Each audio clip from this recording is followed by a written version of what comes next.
Hello guys, bienvenue chez Ladoa. It's about everything. Cette fois-ci, j'étais tombée sur un message de coach Amanchik. C'est un message très intéressant et très pertinent et je pense que ça vaut la peine d'être remis à plusieurs échelles. Ce message-là, il parle vraiment il ne faut pas sacrifier sa santé mentale pour le couple, pour l'amour, pour soi-disant un amour, pour être dans un amour misère en tant que tel, pour être dans une relation que tu n'as pas la paix. Et c'est un message qu'on ne le dit pas assez, surtout dans la communauté afro, notre communauté, nous, surtout en tant que femmes, c'est pas un message qu'on nous prodigue, qu'on dit à la femme de penser à sa santé mentale. Il y a certaines personnes, même dans la communauté afro, qui pensent que nous, les Noirs, on n'a pas de santé mentale. On est juste des êtres et puis la dépression, l'anxiété, le stress, ça n'existe pas. La seule fois que tu peux être stressé, c'est pour payer tes factures parce qu'on sert juste à ça. Mais alors qu'on a aussi un même système, un même fonctionnement et on a une santé mentale. Et pour que notre santé mentale soit en bonne heure et due forme, mais il y a de quoi qu'il faut faire. Et c'est vraiment dans ça qu'on va aller dans cette vidéo. On va un petit peu parler de santé mentale. En plus, ça tombe tellement bien. Quand j'ai vu le message de la coach, mais justement, dans le cours que je suis en train que j'ai complété ou qu'on est en train de compléter, on va compléter lundi plutôt, c'est Clientèle 2. Et Clientèle 2 parle de la santé mentale justement encore plus. Et puis là, j'ai regardé le message de la coach, je me suis dit, est-ce que la coach est en train de regarder mes notes ou quelque part? Et pourquoi pas ce genre de message ne pas le remettre? Donc, it's about everything, on regarde le ton. Votre santé mentale là, ça vous dirait. Quand on dit la santé mentale là, c'est plus qu'un médicament. C'est plus qu'un traitement, vous n'avez pas compris. Ta santé mentale, une fois que quelqu'un atteint ça, c'est fini.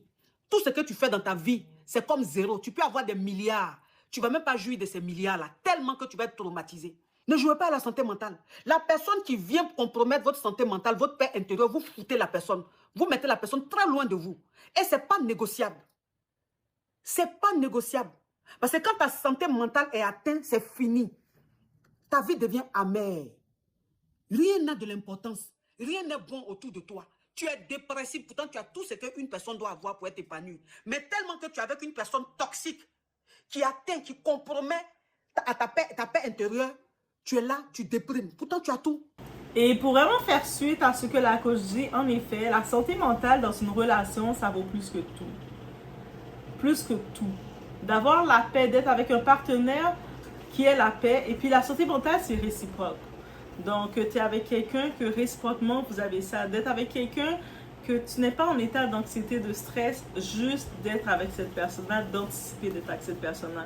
Qu'avec cette personne-là, tu finis de passer une journée au travail, tu dois déjà, à longueur de journée, quand tu es au travail, tu mets le masque professionnel du travail et tu dois dealer, faire ce que tu as à faire.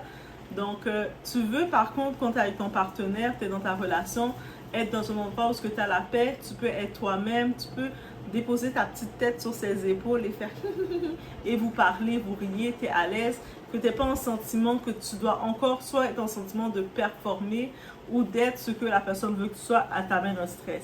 Donc, il ne faut pas négocier ça. Des fois, ça a l'air de rien, on va se dire, ah, mais peut-être non, il ne faut pas négocier ça.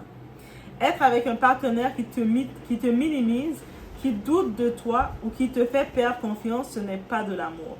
Ce n'est même pas tolérable. Un partenaire sain, c'est quelqu'un qui te rassure, qui t'élève, qui t'écoute sans juger. Tu dois avoir envie de lui parler, de rire avec lui, de le taquiner, sortir ensemble sans faire de grandes choses, juste pour le plaisir d'être en paix. Le plaisir de passer du temps ensemble. Des fois, le passer du temps ensemble, vous pouvez regarder les Schtroumpfs, regardez juste l'actualité ensemble. Vous pouvez discuter, chacun peut s'exprimer en paix. Il n'y a pas un sentiment de l'autre veut absolument montrer son ascendance sur toi. C'est que vous vous sentez bien. C'est ce sentiment-là qui est important. On n'est pas en couple pour répondre aux attentes des autres. Tu n'es pas là pour jouer un rôle. Tu es là pour être toi-même pleinement. Pouvoir être toi-même pleinement. C'est-à-dire que tu es avec quelqu'un, mais la personne, il a décidé de déclarer une idée de toi face à ce que d'autres personnes ont dit de toi.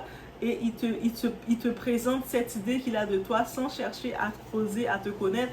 Et il te remet ça. Ah, mais toi, tu es comme ça parce qu'on a dit que tu étais comme ça. Et vous savez, souvent, c'est la famille qui nous a conditionnés à une image de nous. quand on était petite, on était colérique. Donc la famille ont déclaré, petite, tu étais colérique, tu vas toujours rester colérique. Oh, toi, tu es colérique. Ils ne veulent pas te voir évoluer. Et la meilleure façon j'ai appris à me connaître, c'est quand j'ai pris mon backpack. Je suis partie faire près de 3 ans en Amérique latine, loin de tout le monde. C'est pas la première fois. Non, mon premier vrai voyage, c'était 3 mois solo que j'avais fait vraiment. J'étais allée en Europe, mais Amérique latine, ça a été encore plus long. Aussi, c'était 3 ans. En 3 mois, 3 ans, moi, c'est comme, plus ça va, plus mes voyages ils deviennent plus longs. Mais c'est de, peu importe, de faire des voyages loin du monde, qu'est-ce qui me conditionnait, de qui disait que j'étais sans vraiment me connaître.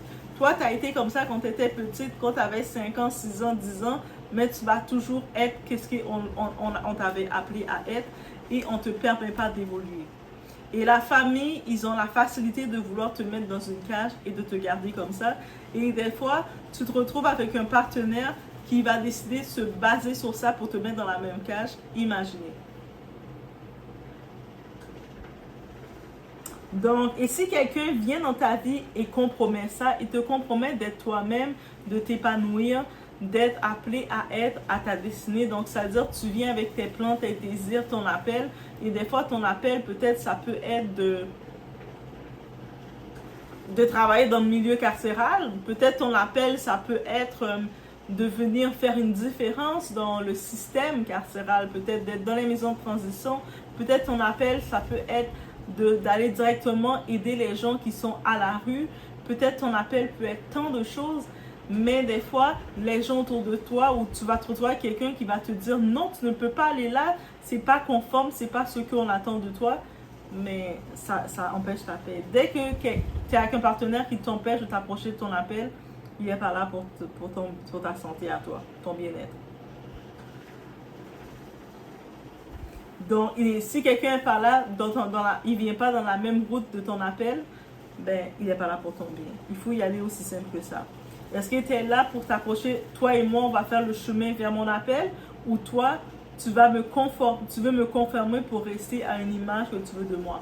Si la réponse, tu ne veux pas me permettre d'aller dans mon appel, ça veut dire que tu es mon ennemi de ma destinée. Et si ce n'est pas le tien aussi, alors ce n'est pas votre histoire. Donc si réciproquement, toi aussi, tu n'es pas dans son appel, lui n'est pas dans ton appel, c'est juste pas votre histoire, il faut laisser tomber. Un partenaire qui ne t'apporte pas la paix, mais qui te confronte constamment, te regarde comme une âme cassée qu'il doit sauver, alors que tu n'as jamais demandé à être sauvé. Il se dit, je suis venu dans ta vie pour sauver ton honneur. Je ne sais pas de quel honneur que tu parles. Je suis venu dans ta vie parce que je suis le seul qui peut te supporter. Mais me supporter dans quoi? Alors que toi, tu essaies de te dire que tu veux me conformer à ce que je ne t'ai pas demandé. Parfois, on a besoin de te réparer. Parfois, ce besoin de te réparer ne vient même pas de lui, mais de ce que ta propre famille lui a soufflé à l'oreille. Et c'est ça le problème que j'ai pour moi. Mon partenaire, à un certain point, il doit avoir les bases familiales. Il doit aimer la famille, mais je ne veux pas que ma famille ou mon partenaire, il y a trop d'échanges qui fait que qui vont commencer à venir s'approprier de mon partenaire et commencer à lui raconter ce qu'ils veulent, parce que je sais que de ma famille, il y a très peu de gens qui me connaissent vraiment. C'est-à-dire que s'ils viennent à mon partenaire, ils vont se référer à moi comme étant, quand il avait 10 ans, elle pétait des coches. Mais combien d'entre eux ils vont pouvoir dire qu'on connaît Doha? Très peu. J'ai plus des étrangers qui ont eu accès à moi, comme étant le papillon que je suis, que la famille. La famille m'ont plus conditionné à rester un verre et en ayant peur de voir mes couleurs aller, en se disant qu'ils ne pouvaient pas dealer avec mes couleurs. Ça veut dire que maintenant, comment je vais pouvoir être à l'aise de les laisser en gros lien avec mon partenaire, sachant qu'ils vont se référer et dire « Ah, mais oui, elle est comme ça, elle est comme ci. » Je n'ai pas aimé ça. Ou sinon, j'ai mon partenaire, tu vas voir telle cousine qui va vouloir venir se confier à mon partenaire. Tout d'un coup, elle va venir s'asseoir sur ses genoux. Ou je vais tourner ma tête, je vais entendre « Ton partenaire est rendu mon confident. » Je ne vais pas prendre ça non plus. Je vais pas prendre ça. Pourquoi mon partenaire doit devenir ton confident? Et oui, c'est histoire vraie en plus. Oh my god. Ça peut être un autre point, mais bref. Surtout que cette famille-là, connaissant moi dans mon entourage, ils vont vouloir raconter selon leur perception des histoires sur toi. Ils vont vouloir, et puis c'est pas comme si c'est des histoires pour te mettre en avant. Tu sais, des fois, mettons, je veux parler j'ai mon ami, elle me présente du monde, on va se regarder, peut-être il y a des petites anecdotes qui s'est passé, on va raconter, mais je vais pas raconter les anecdotes où ce que mon ami, oups, elle a frappé sa tête ou quelque chose est arrivé, mais il y a certaines personnes dans les mondes, ils vont faire exprès de chercher des histoires pour t'humilier devant tes gens. Et puis, comme ça, pour l'autre personne, il garde tout ça en lui. I don't play with that. J'ai trop supporté ça. Ils vont surtout mettre en avant des imperfections qu'ils amplifient pour te garder à ta place. C'est-à-dire que toi, tu as évolué, tu es rendu à un autre niveau, mais eux autres, et puis tu es en train d'organiser un événement, ils vont se rappeler, il y a 10 ans de ça, il y a 15 ans de ça, tu avais abandonné ton cours de baladie que tu avais pris. Oui, j'avais commencé un cours de baladie de danse. Les cours de danse, c'est de danse du ventre, la danse du ventre. Et, mais tu avais abandonné le cours. Ok, mais pourquoi tu dis ça? Ça fait 15 ans de ça, là, le cours que j'ai abandonné. De toute façon, le moment que j'avais abandonné, un cours après, toi-même t'avais abandonné. Bref, mais eux autres vont faire exprès de revenir sur tes échecs et l'amplifier pour pouvoir dire aux gens, t'abandonnes, t'es pas sérieuse, t'es pas si. Pourquoi ils font ça? Parce qu'ils veulent te garder bas, ils veulent avoir accès de t'écraser. Et oui, c'est le cadre familial. La famille, c'est les premiers à t'intimider dans la vie. Donc, ils vont mettre en avant tes imperfections au lieu de ton potentiel. Et ce genre de partenaire, il va être influencé par leurs paroles, va croire qu'il est ton sauveur, ton repère, qui va pouvoir te sauver, te rendre efficace auprès d'une famille qui te dénigre constamment, qui voit tes imperfections, tes défauts constamment. Alors qu'il va devenir rapidement ton juge, ton espion, ton bourreau psychologique, te rappeler, il va répéter tout ce qu'il a entendu, même s'il n'a pas vécu la scène, selon ce que les autres personnes ont dit, il va l'amplifier aussi, il va l'utiliser pour te conditionner psychologiquement que t'es pas bon. Et comment croire que c'est l'homme qu'il te faut? Donc, et aussi te laisser savoir, mais regarde comment tu as vécu ça, mais c'est moi l'homme qu'il te faut. Même s'il sait que il sait que il va rien t'apporter, mais le fait qu'il a des arguments pour en plus conditionner, se dire, ben tu sais, personne d'autre va pouvoir te supporter que moi là. Je suis la seule personne qui va pouvoir te supporter. Il va le dire là. Même quand tu vas essayer de te confier à cette personne-là, mais il va garder les paroles pour l'amplifier et pour l'arranger à sa façon. Et des fois, il va même utiliser cette même famille qui t'a conditionné à te minimiser, à chercher tes imperfections pour te garder petite. Mais il va utiliser cette même famille pour se mettre tous avec eux contre toi. Donc, ça ne va pas être ton allié. Un partenaire qui n'est pas ton allié, c'est pas un bon plan. Il n'est pas bon pour ta santé mentale. Il ne te permet pas de t'épanouir. Quand tes mots deviennent des armes qu'il ressort à sa guise, il y a eu une petite discussion. La discussion a été réparée et tout, mais lui va revenir sur ça pour que on te reproche et puis d'autres membres de ta famille vont revenir. Ah, tu vois, toi, t'es comme ci, toi, t'es comme ça, toi, t'es comme ça. C'est ça. Un vrai partenaire ne cherche pas à te changer, mais à te comprendre. Il ne t'humilie pas sous prétexte qu'il veut ton bien, il te protège, même si tes propres démons. Et surtout, il te laisse respirer pour ne pas survivre sous sa surveillance. Donc, tu vas faire une journée de travail, tu es fatigué, tu rentres chez toi, il commence à faire une histoire, mais tu ne m'as pas appelé à telle heure. Ouais, mais j'ai pas eu le temps de t'appeler, je ne suis pas encore rentrée, je suis en route. Ah, et puis il commence à te faire un discours de manipulation pour te laisser savoir que tu es moins que rien. Et puis tu prends pas les choses au sérieux. Et bref. Ça ne t'aide pas dans ta santé mentale. Au contraire, ça te donne de l'anxiété. Donc, peu importe dans le cas, quand il s'agit de relations, il faut toujours choisir la paix intérieure, ta paix en toi, parce qu'un amour qui te détruit n'est pas un amour. C'est une illusion qui te saoulera trop cher.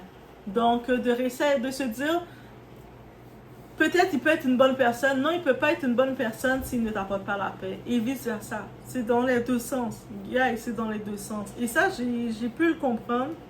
Merci à ma formation. Merci cette formation. Au-delà d'être une formation qui est une carrière qui s'en vient pour moi, c'est aussi, cette formation-là, c'est une thérapie. Il y a des fois, il y a tellement de sujets deep, guys, que quand tu as fini le cours, t'es comme... Et puis, ça te fait revoir beaucoup de choses, ça te fait revoir beaucoup de dynamiques, ça te fait revoir beaucoup de commentaires qu'on t'a dit, tu as grandi avec certaines paroles qu'on t'a dit, des gens qui sont venus vers toi t'aborder et que toi, tu t'es suradapté, tu as créé de la suradaptation et pour te dire, ok, mais c'est comme ça, mais alors que c'est pas correct. Tu n'étais pas correct, mais tu as dû accepter que tu étais correct juste pour passer sur ça, pour pas être celle qui se plaint. Mais maintenant, c'est comme, si c'est pas correct, il faut le dire. On n'a pas à se suradapter dans quoi que ce soit. C'est pas bon pour notre estime de soi, c'est pas bon pour nous du tout. Bref, merci à la coach Amanchik d'avoir ramené ce sujet. J'en ai profité pour amener aussi un peu plus. Donc faites attention à vous, on se retrouve au prochain vidéo, guys.